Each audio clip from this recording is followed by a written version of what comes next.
भी बुला के बताना चाहिए, उनको भी बताना चाहिए कि डॉक्टरी सलाह लेना नितांत आवश्यक है। और बेसिकली ये समझना बहुत जरूरी है, हमारे यहाँ जो गर्ल चाइल्ड होती है, जो बच्चियां होती हैं, उनको काफी ऑप्रेस करके और रखा जाता है घर में, और बेसिकली उनको हर समय ये लगता है कि ये सब बिल्कुल नॉर्मल है। तो हमारा आपका काम है ये इंफॉर्मेशन शेयर करना कि ये नॉर्मल चीज नहीं, दिस इज एबनॉर्मल, इसके लिए मदद की आवश्यकता है, इसके लिए इलाज की आवश्यकता है। ठीक है। और आप लोगों के यहाँ जैसे वो पढ़ते हैं, क्लास नहीं अटेंड करना चाहते हैं, कुछ को थोड़ा दर्द होता है या पेन होता है, उनके हिसाब से बहुत अधिक है, तो आप उनको बता सकते हैं कि क्या करें कि जिससे कि दर्द में से निजात पा सकते हैं। उनसे बोल दीजिए कि पेट की गर्म पानी से सिकाई करें, चाहे शीशे की बोतल में पानी रख लें या हॉट वाटर बैग अगर अवेलेबल है तो बहुत अच्छी बात है, उसमें गर्म पानी भर के सिकाई करें। और अदरक की चाय या कोई भी तरह की हर्बल चाय पिए। उन दिनों में नमक के इसका सेवन थोड़ा कम करें, क्योंकि कई बार लड़कियों को बहुत ब्लोटिंग होती है, लगता है सारी अंगूठियां टाइट हो गई, जूते टाइट हो गए हैं, शरीर में पानी भर गया, तो सॉल्ट कम लेना चाहिए।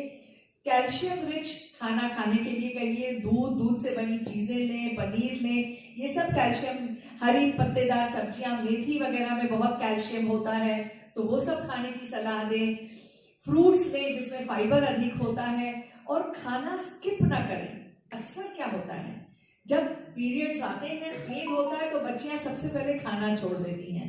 सबसे पहली चीज है कि उनको समझाएं कि खाना स्किप नहीं करना है और चलना है, बिस्तर पे नहीं लेटना है, चलना है, थोड़ा तेजी चलना है, हल्की फुल्की कोई एक्सरसाइज अगर उनको पसंद हो वो करें, योग अगर करती हो तो करें, खेलने जाएं, जो भी खेल खेलती हो वो खेलें, गर्म पानी से स्नान करें, या पाँव को भी गर्म पानी में डुबा के रखने से दर्द में काफी कमी होती है। इसके अलावा जो ब्रीदिंग एक्सरसाइजेस होती हैं, हमारे ख्याल से आप लोगों के स्कूल कॉलेजेस में योग भी बहुत सिखाया जाता है, तो उसमें अगर ब्रीदिंग एक्सरसाइजेस उनको बता सकते हैं तो वो बहुत अच्छा पेन रिलीफ का काम करती हैं। साथ में बच्चियों को ये इंफॉर्मेशन देना है, बहुत जरूरी है कि पीरियड्स को का ध्यान रखना है, चाहे वो कैलेंडर में करें, चाहे अपनी डायरी में लिख लें।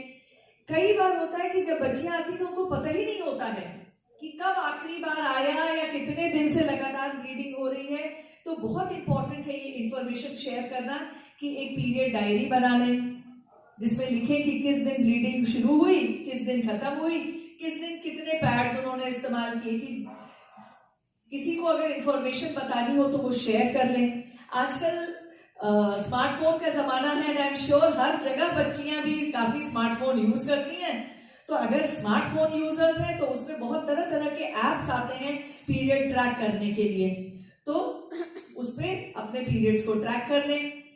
फ्लो मैनेजमेंट के लिए क्या कर सकती हैं, पहले तो बहुत खराब पुराने कपड़े और गंदे कपड़े यूज करते थे लोग, लेकिन अब एटलीस्ट इतनी अवेयरनेस हो गई है कि अगर कपड़ों का इस्तेमाल करते हैं तो उसको धो के धूप में सुखा के डेटॉल से अच्छे से धोते हैं, धूप में सुखाते हैं, फिर उसका इस्तेमाल करते हैं। अगर ऐसा नहीं है तो भी ये इंफॉर्मेशन भी शेयर होनी चाहिए कि पीरियड में यूज होने वाला पैड संक्रमित नहीं होना चाहिए, वो बहुत साफ होना चाहिए, क्योंकि ये जो पैड है इस समय ही सबसे अधिक संक्रमण की संभावना होती है बच्चियों को। इसके अलावा कहीं कहीं गर्ल्स टैम्पून भी बहुत इस्तेमाल करती हैं, जो अंदर डाल देती हैं, ऐसे टैम्पून्स होते हैं वो इंसर्ट कर लेती हैं, या मेंस्ट्रुअल कप यूज करती हैं।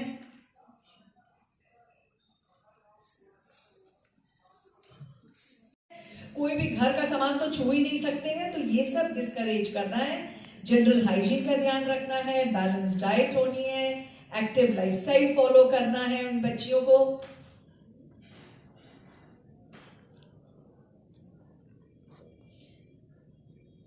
ठीक है, तो ये सारी चीजें डिस्कस कर लेना है। और टैम्पून्स के लिए को थोड़ा सा डिस्करेज इसलिए करना है, हेवी ब्लीडिंग में जरूर टैम्पून्स बहुत हेल्पफुल होते हैं, ये जो टैम्पून्स होते हैं, लेकिन कभी कभी लोग अगर उसको भूल जाते हैं तो वो स्कूल प्रोग्राम्स में, तो हम लोगों ने देखा कि वो बैलेंस टिल्ट कर गया है टुवर्ड्स ओबेसिटी।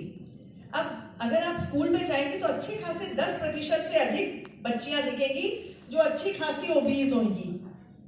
तो ये बहुत इंपॉर्टेंट चीज है समझना कि इंडिया अब वर्ल्ड के मोस्ट ओबीज कंट्रीज में चौथे नंबर पे आ गया है ना सीरियस इशू।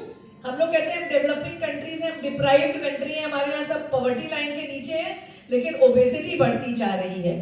तो इंडिया में everybody needs to lose weight. क्यों? क्योंकि ये जो वेट है ये बड़ा ही एक विशियस साइकिल है और बहुत तरह की इसमें बीमारियां हो सकती हैं। सबसे पहले तो इंसुलिन रेजिस्टेंस की वजह से डायबिटीज हो जाता है जो ओबीज होते हैं। पॉलीसिस्टिक ओवरीज आपने सुना होगा, हमारी एडोलेसेंट गर्ल्स में बहुत कॉमन हो गया है। जिसको देखो, जब हम लोग छोटे थे तो कोई पीसीओ वीसीओ कोई जानता ही नहीं था।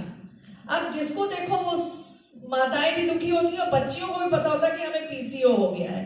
तो जड़ कहाँ है? जड़ इसी ओबेसिटी में है। हार्ट डिजीज बढ़ गया है। रात को सोते हैं तो जो स्नोरिंग होती है और उसमें सांस रुक जाती है, जिसको स्लीप एपनिया कहते हैं। साइकोलॉजिकल प्रॉब्लम है। इतनी सारी चीजें हो सकती हैं ओबेसिटी से, और सिर्फ उसका रोकने का क्या एक सिंपल तरीका है? बैलेंस डाइट और exercise. That is why healthy lifestyle promote करना चाहिए, न्यूट्रिशियस फूड इनटेक हो। बहुत हमें वेस्ट को एम करने की जरूरत नहीं है। वेस्ट में भी लोग बर्गर और पिज्जा खाना छोड़ दिए हैं और हम लोग अभी भी उससे चिपके हुए हैं। हर नुक्कड़ कोने पे एक फल का ठेला दिखे या ना दिखे, चाउमीन का ठेला जरूर दिखता है। बर्गर कहीं ना कहीं बन रहा होता। मोमो भी आजकल आ गए जिसमें सड़ी गली चीजें डाल डाल के सबको खिला देते हैं। तो डीमोटिवेट करना है आपको बच्चों को। पानी पीना लोगों ने बहुत अचानक से कम कर दिया है। कोल्ड ड्रिंक तो अच्छी लगती है, पानी नहीं अच्छा लगता है किसी को। प्रमोट करना है पानी पीना। रेगुलर फिजिकल एक्टिविटी नहीं होती है, सब काउच पोटैटो बन गए हैं। टीवी तो था ही, रिमोट से चला चला के, और एक मुसीबत आ गई है सेलफोन, है ना। ये तो बहुत अच्छी चीज है कि हमारी गवर्नमेंट अब इसमें भी रोक लगाने की सोच रही है। तो इससे क्या हो रहा है? बच्चे जो बाहर जाके खेलना चाहते थे अब कोई खेलना नहीं चाहता है। उसी पे सब कहानी होती है। और कोविड आया बीच में, तो कोविड ने और उसमें छौंक लगा दी। किस चीज की? कि सबने मम्मी पापा जो मना भी करते थे उन्होंने भी आईपैड और लैपटॉप और सब गिफ्ट कर दिया बच्चों को कि अब तुम लो, बैठो, देखो, और इंटरनेट लग गया खूब, है ना, सस्ता हो गया सब। तो वो चाहे स्कूल हो चाहे बाहर हो, स्लीप बड़े डिप्राइव्ड होने लगे हैं आजकल बच्चे। आप बिलीव नहीं करेंगे, एडोलेसेंट गर्ल्स की जो आंकड़े बताते हैं अभी, वो है कि adolescent boys and girls 30% are sleep deprived. सोते नहीं है, कुछ पढ़ने के लिए नहीं सोते हैं और कुछ ये एक्स्ट्रा करिकुलर और सोशल मीडिया की वजह से नहीं सोते हैं। सबको सोना बहुत जरूरी है, ये भी आप बताएंगे।